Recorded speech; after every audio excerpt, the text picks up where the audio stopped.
ایک عالم دین نے ایک بہت عمدہ بحث کی ہے.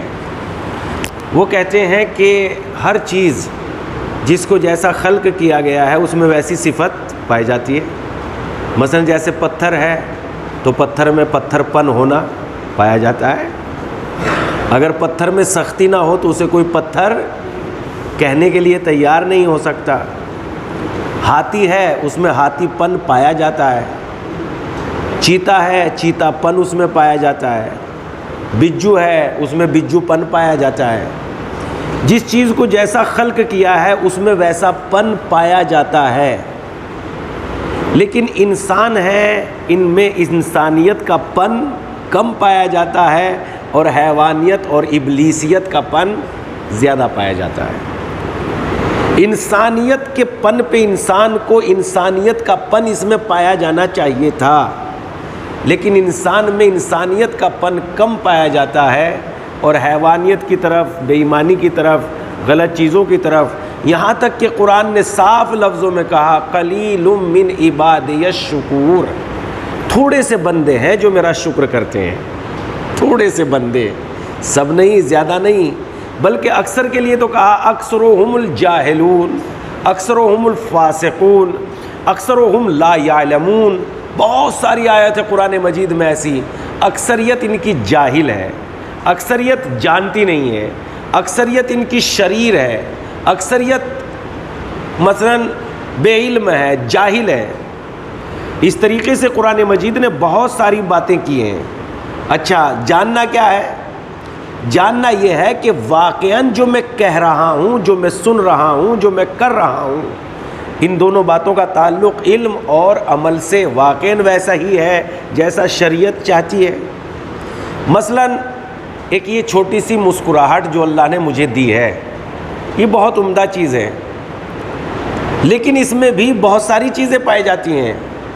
میں اندر سے کیسا ہوں یہ مجھے طے کرنا ہے. مثلا ادھر سے میرا دوست آیا، میں اسے دیکھ کے مسکرایا، محبت، احترام، عظمت، عزت، مسکراہٹ تو ہے. لیکن تھوڑی دیر کے بعد دشمن آیا، اسے بھی دیکھ کے مسکرایا. ایک مسکراہٹ میں محبت تھی، ایک مسکراہٹ میں تحقیر تھی، تذلیل تھی. مسکراہٹ ایک ہی ہے مگر اس میں عزت بھی پائی جاتی ہے، اس میں تحقیر بھی پایا جاتا ہے. تو اس اعتبار سے ہم قرآن مجید کو سمجھیں، قرآن مجید کی باتوں پر عمل کریں. قرآن کہتا ہے نعمتوں کو پیش کرتے ہوئے کہ ہم نے انسان کو جو ہے خشک مٹی سے پیدا کیا کالفخار، جب اس میں آوازیں پیدا ہو گئی. پھر اگلی آیت میں کہتا ہے وَخَلَقَ الْجَانَّ مِن مَارِجٍ مِّن نَار، اور ہم نے جنات کو آگ سے پیدا کیا، آگ کے شعلے سے پیدا کیا. فقط بات یہی نہیں ہے کہ آگ کے شعلے سے پیدا کیا، بلکہ ہم نے آگ کے ملے جلے شعلے سے پیدا کیا. یعنی کچھ شدید جن ہوتے ہوں گے اور کچھ نرم دل رہتے ہوں گے، وہ تو خیر ان کی دنیا ہے.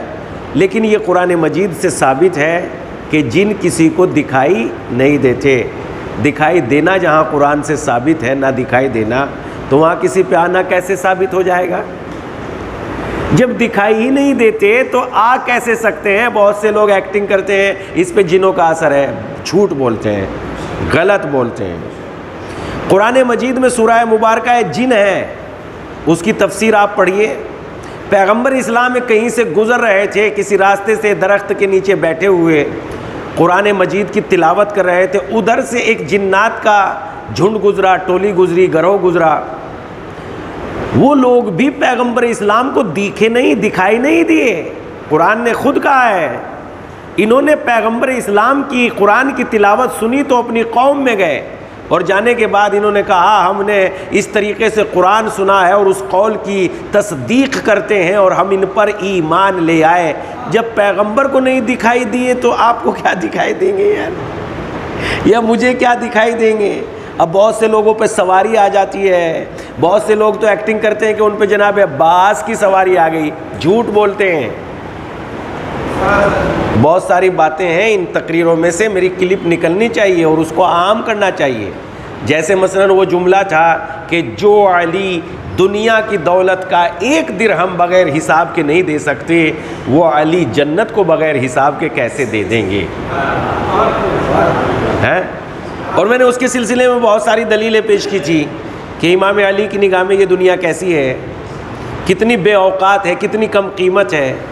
آپ خود ہی نہج البلاغہ میں ارشاد فرماتے ہیں کہ جب بکری چھینکتی ہے اور اس کے ناک سے جو رینٹ نکلتی ہے اس سے بھی کم حیثیت ہے میری نگاہ میں اس دنیا کی، لیکن جب اتنی بے قیمت دنیا کو 1 درہم علی بغیر حساب کے نہیں دے سکتے، تو آخرت کو جو بڑی قیمتی ہے، قیمتی ہی قیمتی ہے آخرت، تو علی کہیں گے چاہو جنت میں چلے جاؤ۔ ایک شاعر کا ایک شعر ہے، مصرع تو ایک ہی مجھے مصرع یاد ہے اور وہی کافی ہے، کھلونے دے کے بہلایا گیا ہوں، کھلونے دے کے بہلایا گیا ہوں، یعنی جس طریقے سے بچوں کو کھلونا دے کے بہلایا جاتا ہے ویسے ہی ہماری قوم و ملت کو کھلونے دے کے بہلایا جا رہا ہے، جھوٹی بات کہہ کے بس کرتے رہو، یوں ہی کرتے رہو اور تمہیں جنت مل جائے گی۔ نہیں ملنی اتنی آسانی سے جنت۔ تو بہت سارے لوگوں پر حضرت عباس آ جاتے ہیں، ان کی سواری آ جاتی ہے، سوائے دین کا مذاق اڑانے کے اور کچھ نہیں۔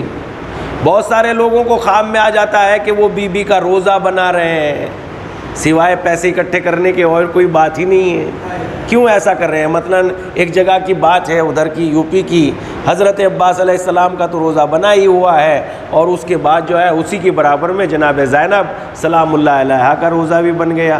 ٹھیک ہے، کوئی مسئلہ نہیں ہے، لیکن یہ کہو کہ ہمیں بنانا ہے، یہ کیوں کہہ رہے ہیں کہ بی بی ہمارے خواب میں آ کے بشارت دے کے جا رہی ہے؟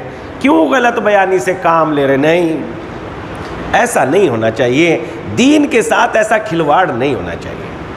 دین کے معاملے میں تو انسان تھوڑا سا صاف ستھرا رہے۔ تو اس اعتبار سے، بہت اعتبار سے کہا خلق الجان من مارج من نار، انسان کو، جنات کو ہم نے ملے جلے نطفے سے پیدا کیا۔ فبأي آلاء ربكما تكذبان، اے گروہ جن و انس بتاؤ تو صحیح تم ہماری کس کس نعمت کو جھٹلاؤ گے۔ اس کے بعد کہتا ہے رب المشرقین و رب المغربین، وہی پروردگار 2 مغربوں 2 مشرقوں کا مالک ہے، رب ہے۔ اب یہاں پر سوال یہ پیدا ہوتا ہے کہ مشرق و مغرب تو ایک ہے، تو یہاں رب المشرقین یعنی 2 مغرب اور رب المشرقین رب المغربین یعنی 2 مشرق اور 2 مغرب کہاں ہیں؟ تو اس کی تفسیر علماء نے اس طریقے سے کی ہے کہ موسم سردی کے موسم میں سورج کا طلوع کہیں اور ہوتا ہے اور گرمی کے موسم میں سورج کا طلوع کہیں اور ہوتا ہے۔ تو اس اعتبار سے 2 مشرق ہوئے، اور سردی کے موسم میں سورج کا غروب کہیں اور ہوتا ہے، اور اس کے بعد گرمی کے موسم میں سورج کا غروب کہیں اور ہوتا ہے۔ تو اس اعتبار سے موسموں کے اعتبار سے 2 مشرق قرار پاتے ہیں اور 2 مغرب قرار پاتے ہیں۔ اسی لیے خداوند عالم نے قرآن میں کہا رب المشرق رب المشرقین و رب المغربین، وہی پروردگار 2 مشرقوں کا رب ہے اور وہی مالک 2 مغربوں کا رب ہے۔ فبأي آلاء ربكما تكذبان، اب بتاؤ تو صحیح ہے گروہ جن و انس، بتاؤ، یعنی اس کی طرف اشارہ کیا جا رہا ہے اگر یہ موسموں میں تبدیلی نہ ہوتی تو تمہارے لیے پھل نہ تیار ہوتے، اناج نہ تیار ہوتا، گیہوں چاول نہ تیار ہوتے، کائنات میں وہ جوش و جنبش نہ پیدا ہوتی۔ موسم جب وجود میں آتے ہیں تو بہت ساری برکتیں لے کے اپنے وجود میں آتے ہیں۔ موسم کی تبدیلیاں برکتوں کو لے کے آتی ہیں۔ مثلا جس طریقے سے سیب ہر موسم میں نہیں آتا، آم ہر موسم میں نہیں آتا، لیچی ہر موسم میں نہیں آتی، تو موسم کا بدلنا گویا نعمتوں میں اضافے کا سبب بن جاتا ہے۔ اگر یہ موسم نہ بدلتے تو نعمتیں وجود میں نہ آتی۔ اب اتنی بے پناہ موسم انہیں بدلنے کے بعد اتنی عظیم نعمتیں تمہیں دی ہے، اب بتاؤ تم خدا کی کس کس نعمت کو جھٹلاؤ گے؟ فبأي آلاء ربكما تكذبان۔ اب اس کے بعد کہتا ہے مرج البحرین یلتقیان، اس نے دو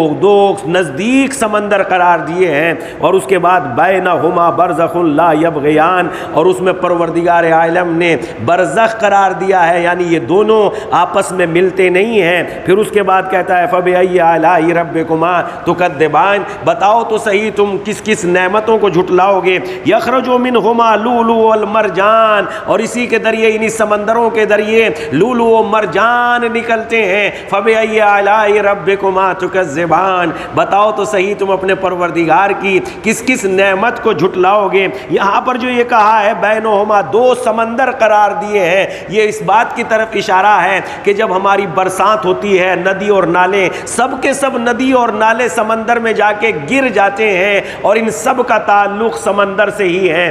اگر ایک پانی وہ ہے جو میٹھا ہے اور ایک پانی وہ ہے جو کھاری ہے. میٹھا پانی کھاری پانی میں نہیں ملتا اور کھاری پانی میٹھے پانی میں نہیں ملتا اپنے ہلکے پن کی وجہ سے، اس لیے کہ جو نمکین پانی ہوتا ہے اس کا وزن زیادہ ہوتا ہے اور جو میٹھا پانی ہوتا ہے اس کا وزن کم ہوتا ہے. یہی پروردگار عالم نے اس کو اپنی قدرت کے طور پر پیش کیا ہے کہ ہم نے دو سمندر بنائے ہیں اور دونوں میں دیواریں پیدا نہیں کی ہے، بلکہ اپنی قدرت کاملہ سے نہ میٹھا پانی کھاری میں ملتا ہے اور نہ کھاری پانی میٹھے میں مل جاتا ہے. اب بتاؤ فبأي آلاء ربكما، اگر ہم چاہتے اس کو مخلوط کر دیتے ملا دیتے، تم باتیں ہی بناتے رہ جاتے اور پانی پینے کے لائق نہیں رہ جاتا. باتیں ہی بنا سکتے تھے، تم پانی پینے کے لائق نہیں رہ جاتا. فبأي آلاء ربكما تكذبان، اب بتاؤ تم کس کس نعمتوں کو جھٹلاؤ گے. پھر اس کے بعد قرآن کہتا ہے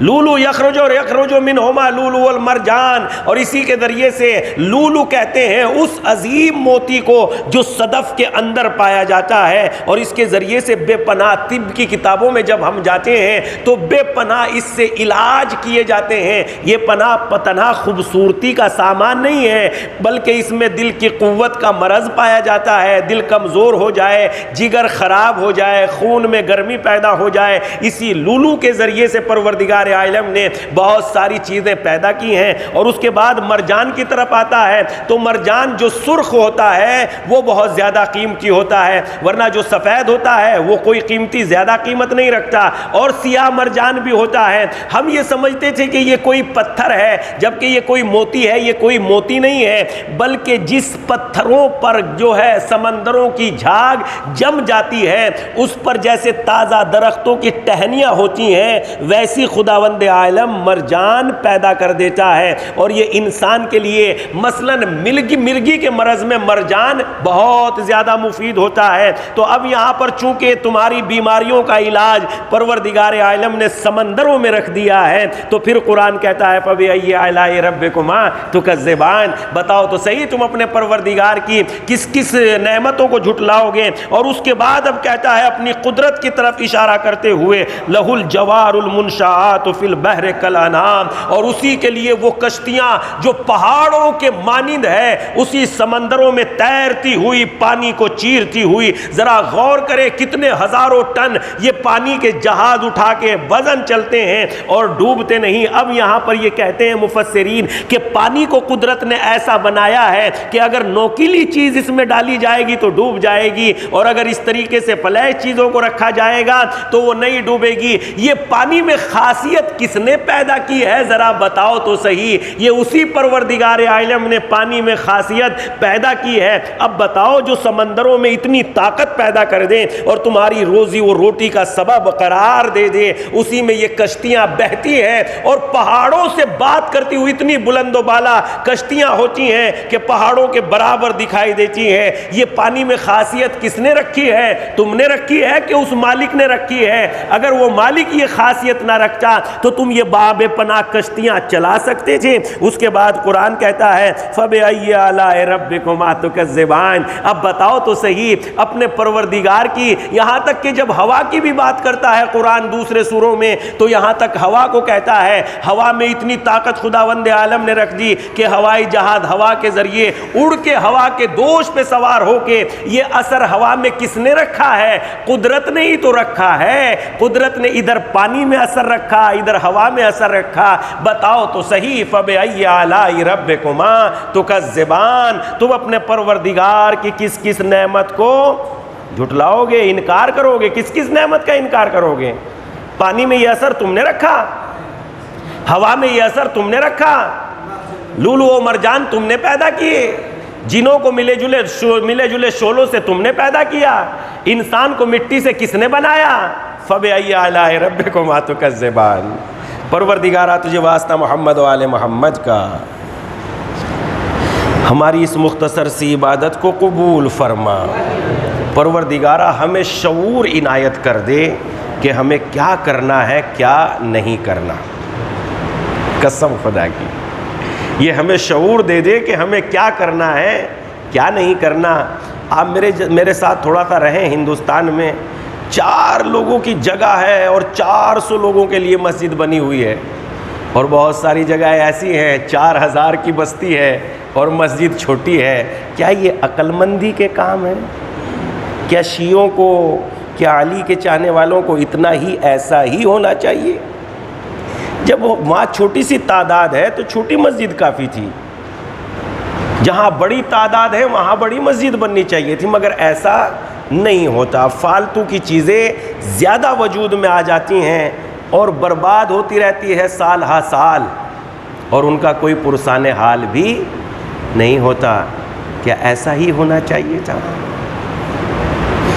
میں نام بہ نام بتا سکتا ہوں، میں اتنا ہندوستان میں گھومتا ہوں۔ پروردگارہ ہمیں عقل دے کے کیا کرنا ہے کیا نہیں کرنا ہے، ایسی توفیق عنایت فرما۔